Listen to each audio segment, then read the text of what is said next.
செந்தமிழன் சீமான் அவர்கள் சட்டசபைக்குள்ள எப்படியும் உள்ள போயே ஆகணும்னு சொல்லிவிட்டு ஒரு பெரிய பிளானோடு இருக்கிறாரு நம்ம தமிழக வாழ்வுரிமை கட்சியினுடைய தலைவர் வேல்முருகன் அவர்கள். பல கட்சிகளை ஒருங்கிணைத்து ஒரு மிகப்பெரிய ஒரு கூட்டணி அமைச்சு சீமான சட்டசபைக்குள்ள அனுப்புனாதான் அங்கே சட்டசபையா இருக்கும். கேள்வி கேட்கக்கூடிய திறன் சீமான் அவர்கள்ட்ட இருக்கு, என் ரத்தத்துக்கிட்ட இருக்கு அப்படின்னு சொல்லி ஒரு எப்போதுமே ரத்தம் அப்படின்னு தான் சொல்லி கூப்பிடுவாரு. அதே மாதிரிதான் சீமான் அவர்களுமே ரத்தம் அப்படின்னு சொல்லிதான் வேல்முருகனை கூப்பிடுவாங்க. அப்படி அவங்கள்ட்ட இருக்கக்கூடிய அந்த நட்பினுடைய அடையாளமா இன்னைக்கு சீமான் சட்டசபைக்குள்ள போனா நல்லது அப்படிங்கிற மாதிரி ஒரு கூட்டணியை பிளான் பண்ணிட்டாங்க. இந்த கூட்டணின்னு சொல்லி பாத்தீங்கன்னா 2026 சட்டசபை தேர்தல்ல இருந்தே இருக்குது. ஆனா தமிழ்நாட்டை பொறுத்தவரை தேர்தல் காலம் எப்படி இருந்துச்சு அப்படின்னா அதிமுக, திமுக, நாம் தமிழர் கட்சி, தமிழக வெற்றி கழகம், இந்த 4 கட்சிக்குமானதான் இருந்தது. 5ஆவது ஒரு கூட்டணி உருவாச்சு. அதை பத்தி யாருமே பேசிக்கிறல. எல்லாரும் என்ன சொன்னாங்க, கிருஷ்ணசாமிக்கு சீட்டு கிடைக்கலன்னு சொல்லிட்டு அவரு தனியா போயிட்டாரு, வேலூருக்கு சீட்டு கிடைக்கலன்னு சொல்லிட்டு அவர் தனியா போயிட்டாரு, இப்பெல்லாம் பிரிஞ்சு போனவங்க, இவங்களுக்கெல்லாம் என்ன வாக்கு வங்கி இருக்க போகுது அப்படின்லாம் சொல்லி பேசினாங்க. தனியரசு, கிருஷ்ணசாமி, வேல்முருகன் இவங்க எல்லாம் ஒருங்கிணைந்து ஒரு கூட்டணியை உருவாக்குனாங்க. இந்த கூட்டணி பாத்தீங்கன்னா அவர்களுக்கு செல்வாக்குள்ள ஒரு இடங்கள்ல அவங்க நின்றாங்க. தாவேகா 1000 ஓட்டு 500 ஓட்டுல வெற்றி பெற்றதற்கு இந்த 5ஆவது அந்த வேல்முருகன் தலைமையில ஒரு கூட்டணி உருவாச்சு, அதுவும் ஒரு காரணம். அதிமுக, திமுக 500 ஓட்டு 1000 ஓட்டுல தோத்ததுக்கும் இவங்களும் ஒரு காரணம். ஏன்னா குறைந்த வாக்கு வித்தியாசத்துல வெற்றி பெற்ற தாவேகா எப்படி ஜெயிச்சாங்க அப்படின்னா இந்த 5ஆவதா ஒரு கூட்டணி உருவாக்குனாங்க இல்லையா, இவங்கனால அந்த ஓட்டு பிரிஞ்சதுதான் அங்க தாவேகா ஜெயிச்சது, மற்ற 2 கட்சிகளுமே தோத்தது. அதுல அந்த கூட்டணி சொல்லி பாத்தீங்கன்னா குறிப்பா காரைக்குடி தொகுதியில செந்தமிழன் சீமான் அவர்கள் நிற்காங்க அப்படின்னு சொல்லிட்டு அங்க மட்டும் போட்டிடல. இப்ப சமீபத்துல ஒரு கண்டன ஆர்ப்பாட்டம் நடந்தது. அது எல்லாருமே நம்ம பார்த்திருப்போம். சோசியல் மீடியாவில் நம்ம அது எல்லாமே வீடியோஸ் எல்லாமே வைரல் ஆச்சு. லைவ் ஸ்ட்ரீம் மீடியா மட்டும் அப்பைக்கப்ப போட்டு காமிச்சாங்க. அவங்களுக்கு தான் தெரியுமே, எல்லா ஒரு பேக்கேஜ் இல்லாம எதுவுமே அங்க நடக்காது. லைவ் ஸ்ட்ரீம் மீடியா பொறுத்தளவுல எல்லாம் பொருளாதாரத்தை தேடி இங்க ஓடுறதுனால மக்கள் நல்லா சார்ந்தீங்க பேசக்கூடிய இதே இப்ப லைவ் ஸ்ட்ரீம் மீடியாலாம் 1-2 பேர் இருக்கிறாங்க. அவங்களும் ஒரு குறிப்பிட்ட நேரம் போட்டுட்டு எப்ப பார்வையாளர்கள் அதிகமா இருக்காங்களோ அந்த டயத்துல இந்த நியூஸ் எல்லாம் போட மாட்டாங்க. ஒரு நைட்டு ஒரு 8, 10 மணி, 11 மணி, விடிய காலம் ஒரு 7 மணி, 8 மணி இப்படி அந்த நியூஸை போட்டு முடிச்சிருவாங்க. ஏன்னா மற்ற டயங்கள்ல அவங்க வியூஸ் ஏறணும் அப்படின்னா ஆளுங்கட்சியை பேசுறத போடணும், ஆளுங்கட்சியை எதிர்த்து விமர்சனம் பண்ண எதிர்கட்சியை பத்தி போசணும். இப்படி இருந்தாதான் அவங்களுக்கு இது இன்னைக்கு எல்லாருமே ஊடகம் மிகப்பெரிய ஒரு 4வது தூண் அப்படிலாம் சொல்லுவாங்க. 4வது தூண்னு சொல்றாங்க. ஆனா ஒரு நல்ல அரசியல்வாதி கொண்டு வந்த அந்த இது தேர்தல் அறிக்கை, அந்த அரசின் திட்ட வரைவை வீடியோக்கள்லாம் போட்டு வெளியில பேசினாரு செந்தமிழன் சீமான். ஒரு லைவ் ஸ்ட்ரீம் மீடியா கூட அதை லைவா கொண்டு போய் வெளியில மக்கள்கிட்ட கொண்டு போய் சேர்க்கல.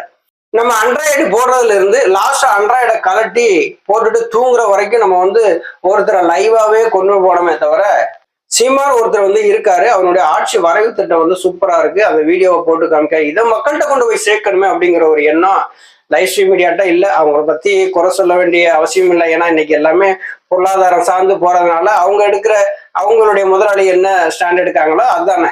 இப்ப எல்லாமே சாதி சார்ந்து இப்ப டிவி இருக்குது, மதம் சார்ந்து டிவி இருக்குது, இது கட்சி சார்ந்து டிவி இருக்குது. காமனா ஏதாவது ஒரு டிவி சேனல் ஏதாவது இருக்கா? அது இல்லை. அது காவிரி ஆறு இருக்கு பாத்தீங்களா, அதுல மேகதாது அப்படிங்கிற இடத்துல அந்த இடத்துல ஒரு அணையை கட்டணும் சொல்லிவிட்டு கர்நாடகா பெரிய பிளான் போட்டு இருந்தாங்க. அவர் கர்நாடகா சீஃப் மினிஸ்டர் சிவகுமார் சொல்லிட்டாரு, அதெல்லாம் தமிழ்நாட்டுலாம் கேட்க வேண்டிய அவசியமே இல்லை அப்படின்ட்டாங்க. மத்திய இணையமைச்சருமே தமிழ்நாட்டினுடைய அனுமதி எல்லாம் கேட்க வேண்டிய அவசியம் இல்லை அப்படின்னு சொல்லிட்டாங்க. சுப்ரீம் கோர்ட்டினுடைய தீர்ப்பையும் கர்நாடகா மதிக்கிறது இல்லை, காவிரி நடுவர் மன்றத்தினுடைய இது உத்தரவையும் கர்நாடகா மதிக்கிறது இல்லை. இப்ப அதாவது எப்படின்னா எதுவுமே யாரு சொல்லையும் கேட்காத ஒரு ஆட்சி நடக்குது அப்படின்னா அது கர்நாடகாவோட தான். அது காங்கிரஸா இருக்கட்டும், பிஜேபி இருக்கட்டும், ரெண்டும் அப்படித்தான் இருக்கும். மேகதாதுங்கிற இடத்துல அணையை கட்டிட்டா நமக்கு மிகப்பெரிய ஒரு இழப்பு ஏற்படும். காவிரியினுடைய அந்த இது தண்ணி தான் பெரும்பாலும் தமிழ்நாட்டுல குடிநீர் தண்ணியாவும் இருக்கு, விவசாயத்துக்கும் அதுதான் இருக்குது. இதெல்லாம் தடுத்து நிப்பாட்டிட்டா நமக்கு எதுவுமே தமிழ்நாட்டுக்குன்னு எதுவும் கிடைக்காது அப்படின்னு சொல்லிவிட்டுதான் வேல்முருகன் தலைமையில ஒரு மிகப்பெரிய ஒரு ஒரு கூட்டணியை உருவாக்கி ஒரு கண்டன ஆர்ப்பாட்டத்தை முன்னெடுத்தாங்க. அதுல வந்து பாத்தீங்கன்னா வேல்முருகன், கிருஷ்ணசாமி, தனியரசு, செந்தமிழன் சீமான், திருமரஞ்சி, அது இன்னும் ஏகப்பட்ட பேர் வந்து அதுல போனா, அதாவது எப்படின்னா தேர்தலுக்கு அவங்க எல்லாமே வந்து வெற்றி பெற்று சட்டசபைக்குள்ள போயிருந்தாங்கன்னா எழுப்புற கேள்விகளுக்கு தமிழ்நாட்டினுடைய முதலமைச்சர் விஜய் அவர்கள் பதில் சொல்லவே முடியாது. இன்னைக்கு இருக்கிற எம்எல்ஏக்கள் பூரா பாத்தீங்கன்னா அங்கே நான் எந்திரிக்கவா நீ எந்திரிக்கவா, நீ வந்தா கும்பிடணுமா நான் வந்தா கும்பிடணுமா அப்படிங்கிற மாதிரிதான் பேச்சு அடிபடுது. இப்ப சீமான் அவர்கள் வந்து இந்த தமிழ் தேசிய உணர்வோடு இருக்கிறீங்கல்ல, நீங்க ஏன் தலைமை தாங்கி நீங்க வந்து நடத்தக்கூடாது அப்படிங்கிற மாதிரி என் ரத்தத்தை நான் வந்து அழைக்கிறேன் அப்படிங்கிற மாதிரி வேல்முருகன் வந்து சொல்றாரு. வேல்முருகன் வந்து சும்மா சொல்லக்கூடாதுங்க, அவர் ஒரு தமிழ் இன போராளி அப்படின்னு தான் வந்து சொல்லலாம். தமிழர்களுடைய நலன் எங்க வந்து யாரு என்ன கெடுதல் செஞ்சாலும் சரி அந்த இடத்துல வந்து நிற்கக்கூடியவர். அப்படிப்பட்ட நபர் தான் சீமான் அவர்களுக்கும் வேல்முருகன் அவர்களுக்குமான அந்த பிணைப்புன்னு சொல்லி பாத்தீங்கன்னா ரத்த உறவு. ரெண்டு பேருமே கூப்பிடுறது ரத்தம் தான் கூப்பிடுறாங்க. நான் எத்தனையோ முறை நம்ம வந்து இந்த களத்திலோடு நம்ம தனிச்சுதான் நின்றுருக்கோம். இப்ப எல்லாருமே வந்து நம்ம ஒண்ணு சேர்றோம். ஏன் வந்து நம்ம வருகிற தேர்தலில் நம்ம எல்லாருமே ஒண்ணு சேர்ந்து ஏன் நம்ம பண்ணக்கூடாது? நீனே ஒரு தலைமை ஏத்துக்குங்க, நீங்களே தலைமை ஏத்துக்கிறது தான். நீங்க தலைமை ஏத்து வாங்க. சட்டசபையில கேள்வி கேட்கக்கூடிய ஆட்கள் யாருமே இல்லை, நீங்க போய் கேள்வி கேட்கணும் அப்படிங்கிற மாதிரி ஒரு பிளான் போட்டு வேலை செய்யறாங்க. அந்த பிளான் வந்து சக்சஸ் ஆச்சு அப்படின்னா சீமான் அவர்கள் எப்ப இடைத்தேர்தல் வந்தாலும் அந்த தேர்தலை நிற்பாங்க, கண்டிப்பா வந்து வெற்றி பெறுவாங்க. இப்ப வேல்முருகன் அவர்கள் இப்ப என்ன பண்ணிட்டு இருக்காங்க அப்படின்னா எல்லா அந்த தலைவர்கள் அந்த வந்தாங்கல்ல, வந்த தலைவர்கள்ட்ட பூராத்தையுமே வந்து பேச்சுவார்த்தையை வந்து துணையிட்டாங்க. தனியரசா இருக்கட்டும், இப்ப திருமாரஞ்சியா இருக்கட்டும், கிருஷ்ணசாமியா இருக்கட்டும், இன்னும் வந்து கட்சிகள்லாம் பெரிய இன்னும் சின்ன சின்ன கட்சிகளா இருக்காங்க, அவங்கள்ட்டலாம் வந்து பேசி என்ன பண்றாங்க அப்படின்னா இந்த முறை சீமான் அவர்களை எப்படியாவது வெற்றி பெற வைக்கணும் அப்படிங்கிற மாதிரி அதற்கான ஒரு பிளான் போட்டு எல்லாத்தோடையும் வந்து இவர் நம்ம வேல்முருகன் அவர் வந்து பேசிக்கிட்டு இருக்காங்க. இந்த பேச்சுவார்த்தை அப்படி அந்த தொடக்கம் அப்படின்னு சொல்லும் போது பாத்தீங்கன்னா டிவிகேவுக்கு சுத்தமா பிடிக்கல. அதனாலதான் சீமான் அவர்கள் மீது உப்புக்கு சப்பு இல்லாம ஒரு அவதூறு கருத்துக்களை பரப்பிக்கிட்டே இருக்கானு. தமிழ்நாட்டினுடைய முதலமைச்சர் எதற்கும் வாய் திறக்கிறது இல்லை. தமிழ்நாட்டில் இருக்கக்கூடிய அமைச்சர்கள் முன்னுக்கு முரணா வந்து பேசுறாங்க. இருக்கிற எம்எல்ஏக்களுக்கு பூரா ரீல்ஸ் போடுறதுலேயே அவங்களுக்கு வந்து டைம் முடிஞ்சு போகுது. அப்ப மக்களை பத்தி மக்கள் சிந்திக்கக்கூடிய ஒரு தலைவர் உள்ள போனா மக்கள் பிரச்சனை பத்தி பேசலாம் அப்படிங்கிற ஒரு எண்ணத்துலதான் இன்னைக்கு வந்து வேல்முருகன் அவர் வந்து ஒரு பிளானோட சரியான ஒரு ஸ்கெட்ச் வந்து போட்டிருக்காங்க. அது வந்து ஒர்க் அவுட் ஆச்சு அப்படின்னா சீமான் அடுத்த இடைத்தேர்தலில் நின்றாருன்னா வெற்றி உறுதியாயிரு. அதிமுக நின்றாலும் சரி, திமுக நின்றாலும் சரி, இதே தாவேக்கா நின்றாலும் சரிதான். தாவேக்கா இடைத்தேர்தல் நின்றது அப்படின்னா கண்டிப்பா வெற்றி பெறுவதற்கான வாய்ப்பே கிடையாது. வெற்றி பெறுவதற்கான வாய்ப்பு கிடையாது.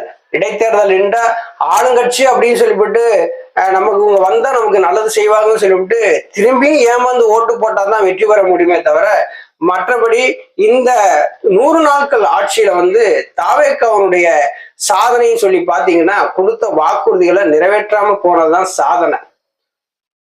இன்னும் ஒரு சாதனையும் சொல்ல போனா அதிமுக திமுக காலத்துல கொண்டு வந்த திட்டங்களுக்கு வெற்றின்னு சொல்லிட்டு ஒரு ஸ்டிக்கர் ஓட்டுனதான் இங்க பெரிய சாதனையா இருக்குது.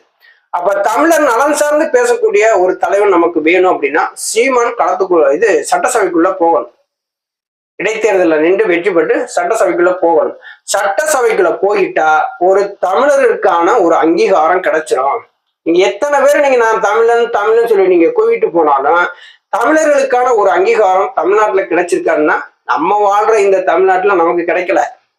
கேட்டா நான் தமிழன் அப்படின்னு சொல்லி பேசுவாங்க. ஆனா தமிழர்களுக்கான ஒரு அங்கீகாரம் கிடைக்கணும் அப்படின்னா சீமான் சட்டசபைக்குள்ள போகணும். அதற்கான ஒரு பேச்சுவார்த்தைகள் ஓடிக்கிட்டு இருக்கு. இந்த பேச்சுவார்த்தையில கிருஷ்ணசாமி, திருமாரஞ்சி, தனியரசு, வேல்முருகன், இன்னும் 4-5 பேர் வந்து இணைஞ்சு கிட்டத்தட்ட ஒரு 10 பேர் வந்து இந்த இதுல இருக்கிறாங்க. கட்சியினுடைய தலைவர்கள் அவங்க இருக்கிற இடங்கள்ல வந்து செல்வாக்கு வந்து இருக்குது. அவங்க எல்லாரும் ஒன்று கூடி சீமான களத்துல நிப்பாட்டினாங்க அப்படின்னா அதிமுக திமுக ஓரளவு ஒதுங்குவதற்கான வாய்ப்பு இருக்கு. ஏன்னா எதிர்த்து பேசக்கூடிய ஆட்கள் வந்து சட்டசபைக்குள்ள வேகணும். கருத்தியல் ரீதியா எடுத்து வைக்க ஆள் வேணும். இங்க கருத்தியல் ரீதியா எடுத்து வைக்கிறதுக்கு சட்டசபைக்குள்ள யாருமே கிடையாது. அப்ப அந்த வேல்முருகன் போட்ட பிளான் மட்டும் ஒர்க் அவுட் ஆச்சு அப்படின்னா இவங்க சீமானவர்கள் சட்டசபைக்குள்ள போயிடுவாங்க. அப்ப சட்டசபைக்குள்ள போயிட்டா இருக்கிறவங்க பூரா கதற ஆரம்பிச்சிருவான். அடுத்து 2031 நாம் தமிழருக்கான ஒரு செல்வாக்கு உயர்ந்தோம். இதையெல்லாம் மனசுல வச்சுதான் வேல்முருகன் அவர் வேலை செய்யறாங்க. என் ரத்தமே நீ வா, உன் தலைமையிலே நாங்க செயல்படணும் அப்படின்னு சொல்லி கூப்பிடுறாரு. என்ன நடக்க போகுது அப்படிங்கிறத பொறுத்திருந்து பார்க்கலாம். நன்றி, வணக்கம்.